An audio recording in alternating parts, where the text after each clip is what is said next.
Assalamualaikum warahmatullahi wabarakatuh. Pamirsa sadayana, wilujeng patepang deui sareng sim kuring Dimas Tri Satrio dina Warta Sunda.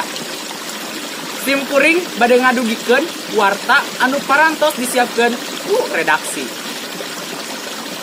Kementerian Pendidikan jeung Kabudayaan Kemendikbud ngaalokasikeun dana sajumlah 7,2 triliun rupiah pikeun subsidi kuota internet siswa, guru, mahasiswa, jeung dosen salila 4 bulan kaharep. Mimiti September dugi ka Desember 2020. Rencanana, siswa bakal menang 35 GB unggal bulan, guru bakal menang 42 GB unggal bulan, mahasiswa jeung dosen 50 GB unggal bulan.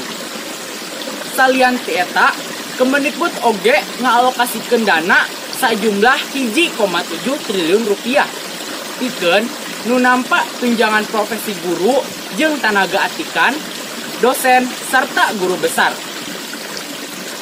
Menteri Pendidikan jeung Kabudayaan Nadiem Makarim netelakeun yen tarekah ieu dilakukeun lantaran ayana pamundut ti mayoritas masyarakat anu ngangluh waragat kuota internet dina ngakses pembelajaran jarak jauh. Pamirsa, mung sakitu anu kapihatur. Wilujeng patepang deui dina warta anu bakal dong.